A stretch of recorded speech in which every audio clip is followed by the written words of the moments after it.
everybody, it's Anna. Time for the Wednesday card in this week's tarot story. So today we have the Four of Swords. So the number 4 connects to balance and stability, like having 4 legs on a table. And swords are connected to the mind. So they're about ideas and beliefs and strategies and how the mind makes things happen on the planet, right? So the image has the knight in a crypt. So this is a knight that is dead.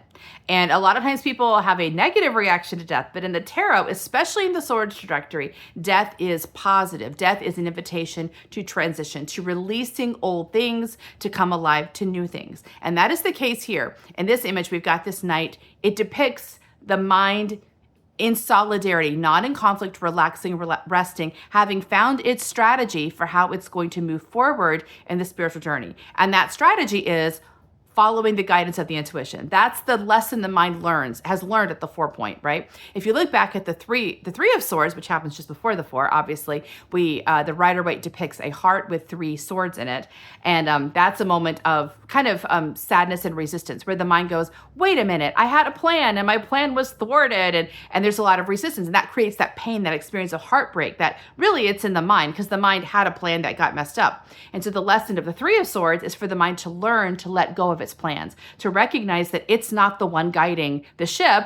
And so we want it to release that, to recognize that it's not a failure when things don't go our way. It's not a failure or a mistake. It's the result of the intuition guiding in a different direction. And we want the mind to get more adept at understanding that and agreeing to that. Basically, we're asking the mind to walk in faith.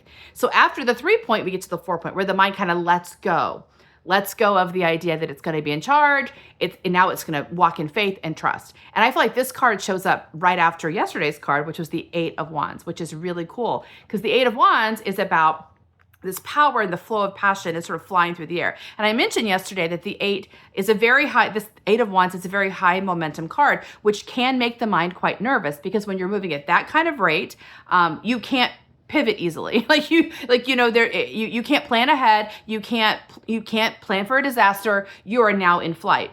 And so the mind, a mind that does not have stability and an understanding of this will likely interfere with the 8 of Wands flow. And anyone who's done anything creative, has ever found a creative flow, probably can attest to that. You're in the middle of something and suddenly the mind says, oh, but is this going to work? What if this looks stupid? What if, it jumps out of the moment ahead into worries, into other spaces and interrupts the flow and kind of takes the wind out of your sails. So if we have the 8 of Wands, which is the flow, and we also have the 4 of Swords, basically we can remind the mind that we agreed to this, right? This is how we're moving forward. We're not being irresponsible or reckless. Like the mind has agreed to the genius of the intuition. The intuition is guiding. When the intuition's at that place of flow, it trusts that wherever we land, it's purposeful. The mind doesn't know the purpose yet, but it's purposeful. So wherever we land, it's going to be the right thing. Even if it's unexpected, even if it's weird, even if it's scary, kind of that reassurance but we're equipped for this. The intuition is guiding us to this place because we're equipped for it. So the mind can just relax and enjoy the ride. So I think it's really great. This is an affirmation to the mind that it's doing the right thing. The mind needs affirmation, especially when it's walking in faith, especially when it's doing something that other minds aren't doing. And the people who are drawn to what I do are often not doing things the way that other people do it. So the mind doesn't have like the reassurance of like the peers saying, yes, we all do it this way. So we have to reassure it that it is doing the right thing for this life that we are in. The mind has learned the strategy, learned the formula, and half of the formula is walking in faith and letting the intuition drive the ship. And in the 8 of Wands, that's what's happening. So just a reassurance to your mind that this is how it works. It's not made a mistake. It doesn't have to plan ahead. It can't plan ahead. It has to agree to this journey and just go with the flow. So yeah, so rest, so relax, let it go and enjoy the adventure. See you tomorrow for our next card. Bye.